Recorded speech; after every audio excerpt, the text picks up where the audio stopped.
শ্রেষ্ঠ হলে কলিযুগ। যে কলিযুগে জীবের ঘরে ঘরে হরিনাম প্রচার, কলির ভগবান করুণাময় আমার গৌর সুন্দর নামাচার্য শিল ঠাকুর হরিদাস নিত্যানন্দ প্রভু, যিনি মার খেয়ে হরিনাম দিয়েছেন কলিজীবের দ্বারে। যে কলিযুগে ভগবান বলেছেন, এবে অস্ত্র না ধরিব প্রাণে কারো না মারিব, হরি নামে প্রেমে জীব করিব উদ্ধার। তাই তো শাস্ত্রে বললেন, অন্যান্য যুগের চেয়ে কলিযুগ শ্রেষ্ঠ যুগ। কলিকে প্রণাম করো। যে কলিতে আমরা জন্ম নিয়েছি সেই কলিকে মহাজন বৈষ্ণব যারা, তারা প্রণাম জানাচ্ছেন, প্রণামাহ কলিযুগ সর্বযুগ সার। যে কলিযুগে অনায়াসে অতি সহজে ভগবানকে পাওয়া যায়। কি গো মা, আশ্চর্যের বিষয় না? ভগবানকে পেতে গেলে সহজ পদ্ধতি, সহজ পথ এই কলিযুগেই আছে, অন্য যুগে ছিল না। হরি বল। তা এই ঘোর কলিযুগে কলি মহারাজ প্রতিটা মুহূর্ত আমাদেরকে হরিনামে বিঘ্ন ঘটাবে, ধর্মের পথে গেলে বাধা সৃষ্টি করবে। এটা কলির কাজ, এটা তার ডিউটি, সে করবে। আর সেখান থেকে আমাদেরকে আমাদের নিজের জায়গায় ছুটে যেতে হবে, নিজের লক্ষ্যে পৌঁছাতে হবে। কারণ বাবা, সাধুর পাশে যদি শত্রু না থাকে, সাধুর মর্যাদা বাড়বে কি মা? তাহলে সাধুর পাশে শত্রুকেই কলি। কিন্তু যে কলির এত দোষ, যে কলির যুগে কোনো ছেলে মেয়ে বলুন, যেই যদি কোনো ভুল, কোনো পাপ, কোনো অপরাধ করে, আমরা কলির দোষ দিই।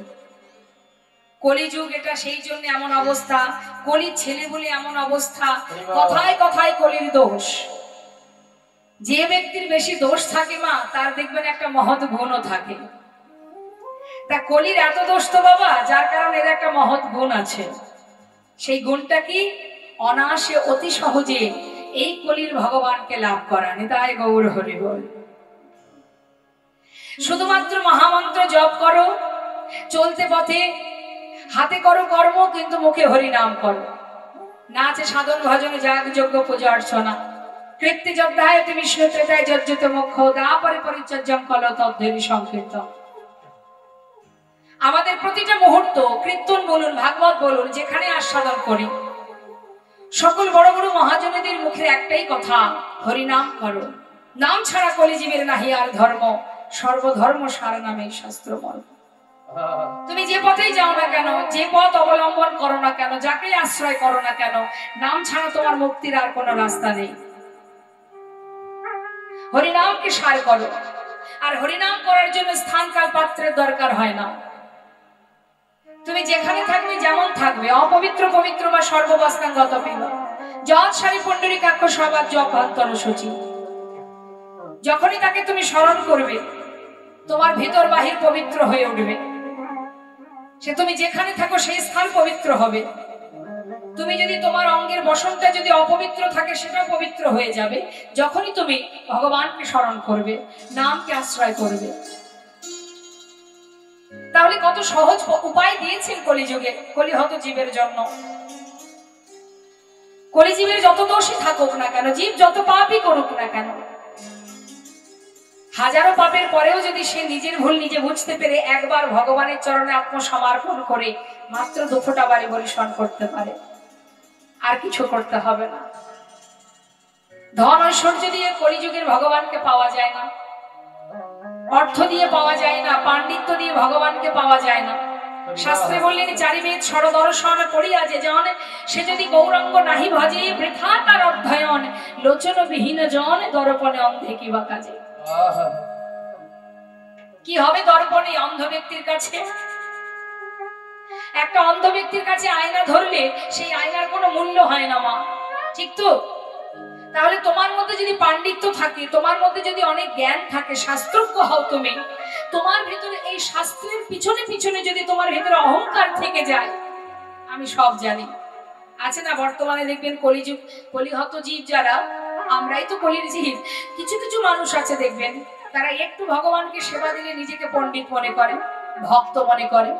এটাই আমাদের মূর্খামি, এটাই আমাদের ভুল। ভগবান সব সইতে পারে, পারে না কখনো অহংকার, পারে না হিংসা, এগুলো সইতে পারে না। তোমার মধ্যে পাণ্ডিত্য আছে, তোমার অনেক গুণ আছে, তবে তুমি জেনো না, জেনে রাখো একটা কথা, যে এই যে তোমার মধ্যে অনেক পাণ্ডিত্য, অনেক গুণ, এটা তার দেওয়া, তাই তুমি পেয়েছো। সে চাইলে আবার কেড়েও নিতে পারে। বৈষ্ণব মহাজন বললেন, কাতবকান্তা কস্তে পুত্র সংসারে বতিব বিচিত্র নলিনী জগত তারালন্ত অদ্ভুত অতিশয় চপলা। ইহ জগতে যা কিছু আছে এগুলো আমাদের সবই অসার, অনিত্য, মিথ্যা, এগুলো আমাদের কিচ্ছু নয়। আমার বলতে কি আছে জগতে? কে আমার? যাকে ভালো না বাসলেও সে আমাকে ভালোবাসে, সেই তো আমার। যাকে না ডাকলেও, স্মরণ না করলেও সে সর্বক্ষণ তোমাকে স্মরণ করে। যে সুখে আছে, দুঃখে আছে, ভালোতে মন্দতে সর্বক্ষণ আছে, সেই তো আমার। সে আমার কে? অনাদি আদি গোবিন্দ, আমার গৌর হরি। বিশ্বাস যদি করতে হয়, ভালো যদি বাসতে হয়, তাকে ভালোবাসো। দেখুন কলিহত জীবের দুরবস্থাটা আগে একটু বলি মা। দেখুন কি অবস্থা কলিহত জীবের, মানে আমাদের কি দুরবস্থা। রাম ভক্ত তুলসীদাস কলম দিচ্ছেন, সচ্চ কাহে তো মারে লঠা ঝুঠ জগৎ ভোলায়, गौरश गली गली फिरी सुरा बैठल बिकाय, गाभी को दोही कुत्ता को पाले बाछुरी रह जाए भूखा, संबंधों को अच्छा खिले लेकिन तेरा बाप रह जाए भूखा। चोर के छाड़े साधु के बांधे पथिक को लगाए फांसी, हाय रे कलयुग तेरी तमाशा दुख लगे और हासि। घोर कलिजुगे कोनो जीव यदि सत्य कथा बोले, सৎ पथे चले, ताके पदे पदे आघात पेते हय। साधुगुरु वैष्णवके देखले किछु किछु मानुष जारा व्यंग करे, ठाट्टा करे, तिरस्कार करे, এই কলিযুগে তারা তো ভগবানকে চেনেই না, জানেই না। যে জন ভগবানকে ভালোবাসে তাকে দেখলে ব্যঙ্গ করে। কিন্তু সেই সাধুর স্বভাব কি? যে ব্যঙ্গ করে সে কিন্তু প্রতিবাদ না করে তাকে আশীর্বাদ করে, এইভাবে বল। যতবার আমাকে দেখবি ততবার বলবি, বলতে বলতে এক সময় কি হবে? হেলায় বা শ্রদ্ধায় যে বা নাম লয়, ক্রমে ক্রমে কৃষ্ণ ভক্তির হয়। কৃষ্ণ গালি দিতে কেউ যদি করে কৃষ্ণ নাম উচ্চারণ, সেই নাম যে হয় তার মুক্তির কারণ। যেভাবেই বলো না কেন, ইচ্ছাই বললে উপকার, অনিচ্ছাই বললে উপকার। আর মহন্তের স্বভাব কি? যারা মহন্ত হয়, যারা প্রকৃত বৈষ্ণব হয়, তারা কখনো কারোর বিরুদ্ধে প্রতিবাদ না করে তারা কি করে? আশীর্বাদ করে। বল, আমার বেশ দেখবি, আমাকে ব্যঙ্গ করতে হলেও তুই মুখে বল, একদিন না একদিন তোর মুক্তির কারণ হয়ে দাঁড়াবে এটা। শাস্ত্রে বললেন, রাম ভক্ত তুলসীদাস কলম দিলেন, সচ্চ কাহে তো মারে লঠা, ঝুঠ জগৎ ভোলায়। জগৎটাকে ছেয়ে রেখেছে ঝুঠ, মিথ্যা, অত্যাচার, অনাচার, ব্যভিচার, জগৎটাকে ছেয়ে রেখেছে। গোরস মানে গরুর দুধ। যারা দুধ বিক্রি করে তারা জীবের ঘরে ঘরে গিয়ে দুধ বিক্রি করে। প্রত্যেকটি জীবের বাড়িতে বাড়িতে তাদের দরজার গোড়ায় গিয়ে দুধ বিক্রি করে। কিন্তু যে ব্যক্তি মদ বিক্রি করে তাকে কি অলিতে গলিতে যেতে হয়? বরং দেখা যায় কি, আপনার বাড়ি থেকে যদি 500 কিলোমিটার দূরে সে থাকে, 50 কিলোমিটার দূরে থাকে, দেখবেন এই সাধারণ কলিহত জীব সেইখানে গিয়ে ভিড় করে সুরা পান করবার জন্য। তাকে দরজার গোড়ায় আসতে হয় না, আমরা ছুটে যাই সেইখানে। এই তো কলিহত জীবের অবস্থা। আরো বললেন, শুধু তাই নয়, কলিযুগে আরো কি দুরবস্থা জানো? गाभी को दोही कुत्ता को पाले बाछुरी रह जाए भूखा, संबंधों को अच्छा खिले लेकिन बाप रह जाए भूखा। আমরা যাদেরকে আপন করে বুকের মধ্যে জড়িয়ে দিন কাটাচ্ছি মা, যেদিন তারা চলতে শিখবে, বলতে শিখবে, যেদিন নিজের পায়ে নিজে হাঁটতে শিখবে, সেদিন তারাই আমাদেরকে বৃদ্ধাশ্রমে রেখে আসবে। আজকে যাদেরকে বুকে আগলে রেখে বেঁচে আছি, আমার আমার করে মিথ্যে মায়ার বালিশ মাথায় দিয়ে ঘুমাচ্ছি। সংসার আমার, ছেলে মেয়ে আমার, টাকা আমার, বাড়ি আমার, কিছুই আমার নয়। মাত্র দুদিনের জন্য তুমি এইখানে বসবাস করছো, উপভোগ করছো, কিন্তু জেনে রাখো তুমি এর মালিক নও। তাই মহাজন বলছেন, এক ভক্তের কথা একটু বলি বাবা, বিধর্মী কাজী নজরুল ইসলাম, যিনি মালিক, তার উদ্দেশ্যে গানটি লিখেছিলেন। আমরা বলি না মা এটা আমার ওটা আমার, না তোমার নয়, তুমি ম্যানেজারই করছো। মালিকের সম্পদ তোমার কাছে যতটুকু আছে সেটাকে দেখাশোনা করার দায়িত্ব তোমার, অর্থাৎ তুমি ম্যানেজার। যখন তখন ম্যানেজার বদলি হতে পারে, তাই তুমি চলে গেলে সেখানে আরেকজন এসে বসবে, ম্যানেজার পরিবর্তন হবে, কিন্তু সম্পদ সম্পদের জায়গায় থাকবে। সম্পদের মালিক যিনি, তিনি, তারই সৃষ্টি এই ধরিত্রী, তারই সৃষ্টি এই জীব জগৎ। তাই তো মহাজন কাজী নজরুল ইসলাম তিনি বলছেন, খেলিছ এ বিশ্বলয়ে বিরাট শেষ আন মনে খেলিছ এই বিশ্বলয়ে বিরাট শেষ আন মনে খেলিছ। এই বিশ্বলয়ে বিরাট শেষ আন মনে খেলিছ, খেলিছ। এই বিশ্বলয়ে বিরাট শেষ আন মনে খেলিছ। প্রলয় সৃষ্টি তব পুতুল খেলা, নিরজনে প্রভু নিরজনে খেলিছ। এই বিশ্বলয়ে বিরাট শিশু আন মনে খেলিছ। দেখুন আমরা যেগুলো নিয়ে দিন কাটাচ্ছি বাবা, সেগুলো তো আমার নয়। যিনি আমাদেরকে খেলাচ্ছেন, আমরা তার কথা মতো খেলছি। তিনি নিরজনে বসে বসে খেলছেন। কোথায় বসে আছেন? নিরজনে। সেটা কোন জায়গা?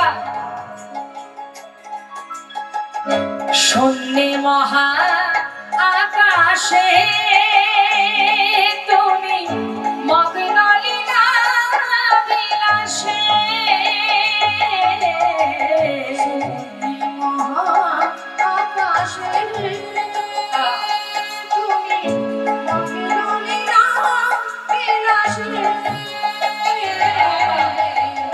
শূন্যে মহা আকাশে তুমি মগ্ন লীলা বিলাসে। ভাঙিছ গড়িছ নীতি ক্ষণে ক্ষণে, নিরজনে প্রভু নিরজনে খেলিছ।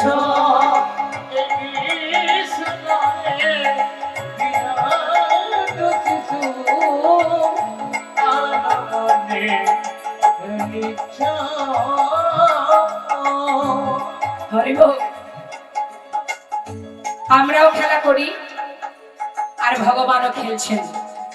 তাহলে তার খেলনাগুলো কি মা? শোনো কি বলছে। তারকার বিশ্বসী খেলনা তব হে দাসী, পড়িয়া আছে রাঙা বাইর কাছে রাশি রাশি। তারকার বিশ্বসী খেলনা তব হে হাসি পড়িয়া আছে রানা মায়ের কাছে রাশি রাশি নিত্য তুমি হে উদাস সুখে দুঃখে রবিকার নিত্য তুমি হে উদাস সুখে দুঃখে রবিকার নিত্য তুমি হে উদাস সুখে দুঃখে রবিকার হাসিছ খেলিছ তুমি আপন সনে নিরজনে প্রভু নিরজনে খেলিছ রায় গৌর হরি বল হরি বল বিরাট শিশু আনমনে খেলিছ এ বিষ লয়ে বিরাট শিশু আনমনে খেলিছ এ বিষ লয়ে বিরাট শিশু আনমনে খেলিছ। তো বৈষ্ণব মহাজন বললেন বেদ ও বিদ্যা বহু কিছু নাহি জানত সে যদি গৌরঙ্গ করে সার ঠাকুর নয়নানন্দিতে ভনে সেই তো সকলে জানে সর্বসিদ্ধি করতলে তার। অর্থাৎ তোমার ভিতরে যদি দীনতা থাকে তুমি যদি তোমার মধ্যে ভক্তি থাকে বিদ্যা বুদ্ধি পাণ্ডিত্যের কোনো দরকার নেই অহংকার দূরীভূত করো কারণ আমার তো কিছুই নয় তাহলে আমি অহংকার করব কি নিয়ে সবই তো তার তাহলে আমার করণীয় কি তার চরণে শরণাপন্ন হওয়া আপন আপন গুরুচরণ আশ্রয় করে। বৈষ্ণব মহাজন বললেন হে জীব ঘোর কলিযুগে যদি কোনো জীব দুটি বাহু তুলে আত্মনিবেদন করে দুফোঁটা বাড়ি পরিশ্রম করে বদনে হরিনাম জপ করতে পারে কলিযুগে আর কিছু করার নেই। তাই তো মহাজন বললেন এ তৃণ ভুবনে আনন্দে ভরিল উঠিল মঙ্গল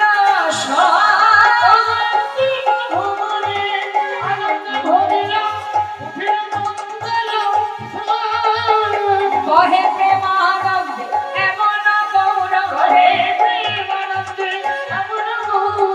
কহে প্রেমানন্দে এমন গৌরব রতি না জাগমিলা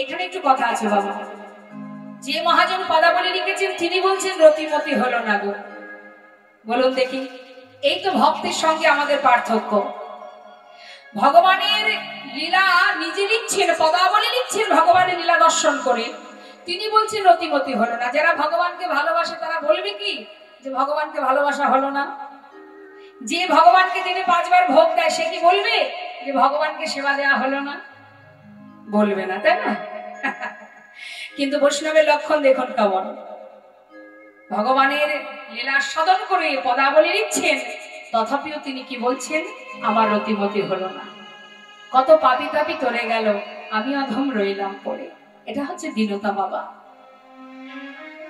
এটাকে বলা হয় দীনতা যদি দীনতা প্রকাশ করতে পারো স্বয়ং ভগবানের যুগে যুগে তোমার চরণে দাস হয়ে পড়ে থাকবে বৃন্দাবনের ব্রজগোপী যারা যারা গোবিন্দকে ভালোবাসতেন কোনো পাণ্ডিত্য দিয়ে নয় কোনো অর্থ দিয়ে নয় যার কারণে বৃন্দাবনের প্রেম ব্রজ প্রেম শ্রেষ্ঠ প্রেম যে প্রেমে পাগল হয়ে আমার গোবিন্দ স্বয়ং নিজে মথুরাতে বসে বসে চোখের জলে মুখ ভাসিয়ে কাঁদতেন ওই ব্রজবাসীর জন্য তারা তো আলা ভোলা গোয়ালিনী ছিল কি দিয়ে বেঁধেছিল ভগবানকে ভালোবাসা দিয়ে তার মধ্যে জ্ঞান বুদ্ধি পাণ্ডিত্য কিছু নয় শুধু এইটুকুই জানতো আমি তোমাকে ভালোবাসি আর কিছু নয় এটাকে বলা হয় দীনতা তাই আজ বৈষ্ণব মহাজন কি বলছেন আমার রতিমতি হলো না গো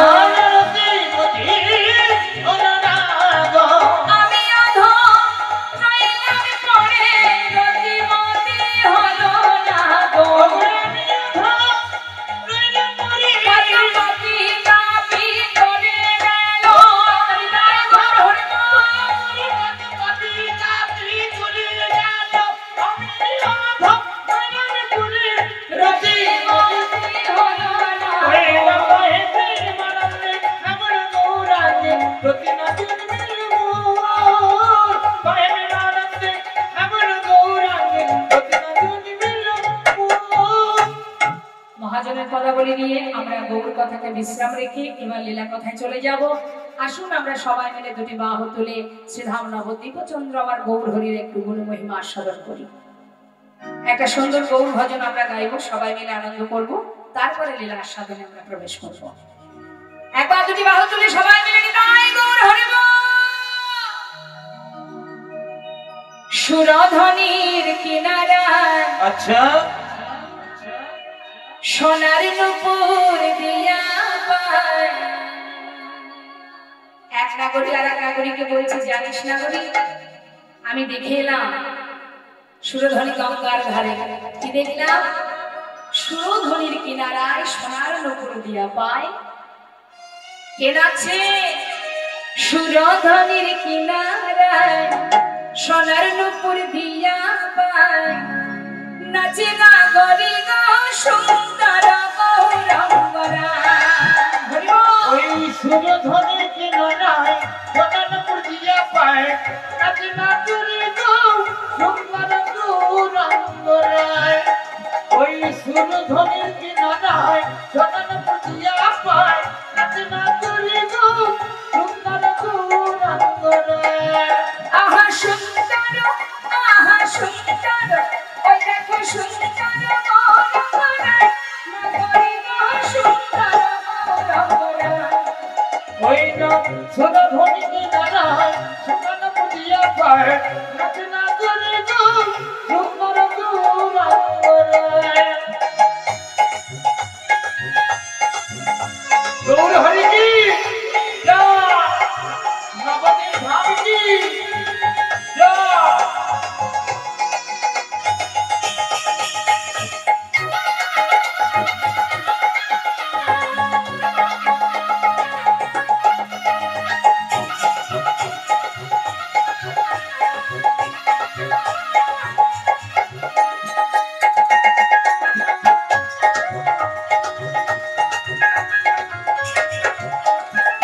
সুন্দর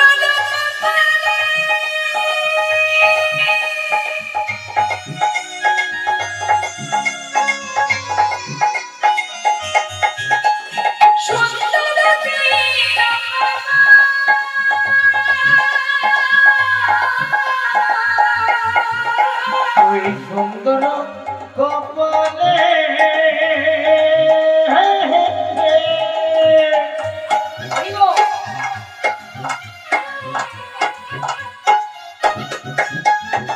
সুন্দর তিলক গো।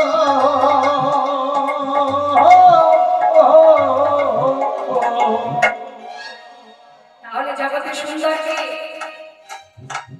আমরা তো আমাদের মনে করি আমরাই মনে হয় বেশি সুন্দর, তাই না? কেউ যদি একবার বলেছে বাবা কি সুন্দর, আর যাওয়া কোথায়, নিজেকেই যেন কি একটা ভাবি আমরা, তাই না মা? আমরা তো সাজলে বুঝলে সুন্দর, আর যে না সাজাতে সুন্দর, তাহলে প্রকৃত সুন্দর তো সেটাই যার অঙ্গে দামি গহনাও নেই, দামি বসনও নেই, শুধু ললাটে একটা তিলক, যাকে দেখলে ত্রিভুবন ভুলে যায়, সেই তো সুন্দর।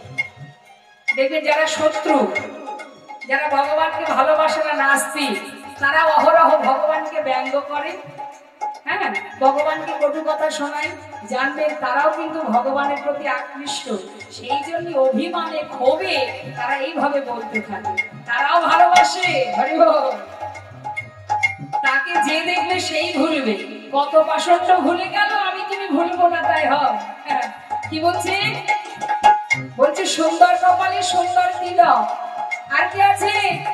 আহা সুন্দর রেখা, তাই নাকি? সুন্দর রেখার নামা বলি গায়, নাগরি গো সুন্দর গৌরঙ্গরা। ওই না সুরধনির কিনারায় সোনার নূপুর দিয়া পায়।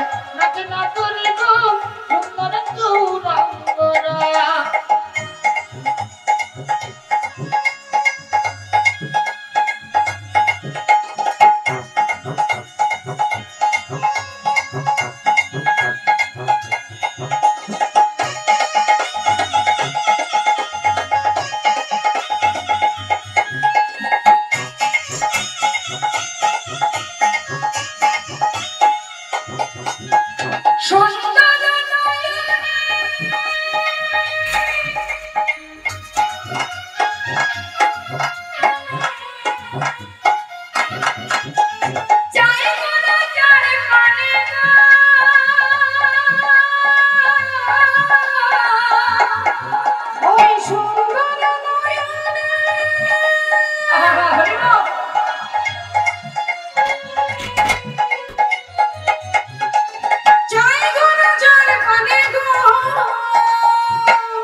আপনারা এখানে এসেছেন যার গুণমহিমা আস্বাদন করার জন্য, তাকে কখনো চোখে দেখেছেন না?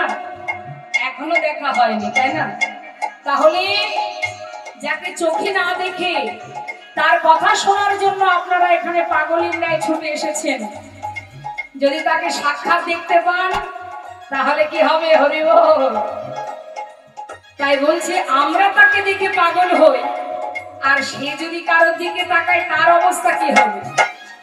ও তার দেহ ছাইরা, আচ্ছা আহা দেহ ছাইরা মনটা লইয়া যায় না গরি গো সুন্দর গৌরাঙ্গ রায়। ওই ফুল ধরে কিনারায় সদন বুঝিয়া পায় রচনা করি গো সুন্দর গৌরাঙ্গরায়। আহা সুন্দর গৌরাঙ্গ রায়, সুন্দর গৌরাঙ্গরায়।